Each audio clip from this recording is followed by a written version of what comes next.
ভতিজা ল'ৰা এটাক খাবৰ কাৰণে মাতিছোঁ, খানা খাবৰ কাৰণে। যিহেতু সি মানে এইকেইদিনতে যাবগৈ, কেৰেলালৈ যাব নেকি। ইয়াত মানে একো কাম নাই, মই কেৰেলালৈ যাম তেনেকৈ বুলি কৈছে। গতিকে কাম নাই যদি যাবিগৈ আৰু, কিনো কৰিবি, তাত কিবা এটা কৰিব পাৰিবি ন, পইচা দুটকামানো পাব ইয়াত এনেই থকাতকৈ, ইফালে সিফালে ঘূৰি থকাতকৈ। গতিকে সেই যাবগৈ যে, যোৱাৰ আগতে কৈছোঁ যে তই এসাঁজত ভাত খাবি বুলি। গতিকে এতিয়া ভাত খাব আহিছে দুপৰীয়া বুলি কয়। মই ৰঙালাও ব্ৰইলাৰ তেনেকৈ বনালোঁ, দালি বনালোঁ। এতিয়া এই ঢেকীয়াৰ লগতে বুট কেইটামান ভাজোঁ বুলি কৈছোঁ, তাৰপিছত খুৱাব লাগিব আৰু ভাত। ঢেকীয়া কম হ'ব নিচিনা লাগিছে, এইকেইডালো দি দিওঁ।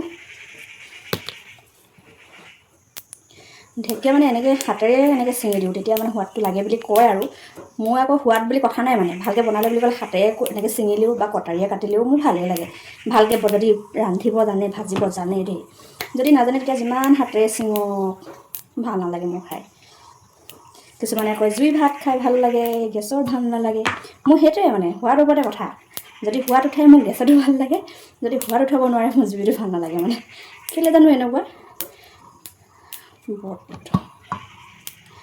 বতৰ যিমানহে গৰমো। এই যে দেখিছে ঢেকীয়াখিনি, এই ঢেকীয়াখিনি আমাৰ গাঁৱৰ নহয় দেই, সুদূৰ দুলীয়াজানৰ পৰা আহিছে। যোৱাকালি যিহেতু হাজবেণ্ড দুলীয়াজানলৈ গৈছিল ন, দুলীয়াজানৰ পৰা ঢেৰ কিবা কিবি দি পঠিয়াইছে। বাহঁতৰ ঘৰটো যিহেতু দিহিঙৰ কিনাতে আছে, তাত কলমৌ, ঢেকীয়া, মেটেকা, কি নাপায়, তৰা গাছ সকলো পায়। যি যি পায় মানে সকলোবিলাক দি পঠিয়ায়। কিন্তু ঘপককৈ যোৱাৰ কাৰণে বৰ বিশেষ দিবলৈ নাপালে, যিখিনি পাৰিছে সেইখিনিয়ে দিলে। আৰু যিহেতু ভতিজা ল'ৰাটোক খাবৰ কাৰণে মাতিছোঁ, মোৰ দালি ভাজি ভাত তেনেকৈ হৈ গ'ল। সি অহাৰ কাৰণে মই ভাবিলোঁ ঢেকীয়া কেইডালমানৰ লগত বুট কেইটামান ভাজি দিওঁ, খাই ভাল পাব বুলি। আৰু তাক মই ফোন কৰিলোঁ যে তই আহিবি দুপৰীয়া সাঁজ খাব পৰাকৈ, 1:30মান বজাত আহিবি তেনেকৈ বুলি। ফোনটো কৰা মাত্ৰকৈ মানে সি 1:30 নাবাজিলে, মানে তাৰ আগতে আহিলে। মই ভাজিকণ বনাবই নাপালোঁ, তাৰ আগতে আহি পালে। মই ক'লোঁ যে তই তেনেহ'লে মই এইখিনি ভাজি লওঁ, আৰু ভাজাৰ হোৱাৰ লগে লগে মানে তোক খাবলৈ মাতিম তেনেকৈ বুলি। মই এইফালে ভাজিও আছোঁ, আৰু বাকী যি পানী, কাঁহী বা বাকী দালি উলিয়াবৰ কাৰণে বাতি সকলোবিলাক যোগাৰ কৰি আছোঁ। যিহেতু দেৰিও যাব ন, মানুহ এজনক যদি মাতি পেলাই ৰখাই থ'বৰ কাৰণে বহুত বেয়া লাগে।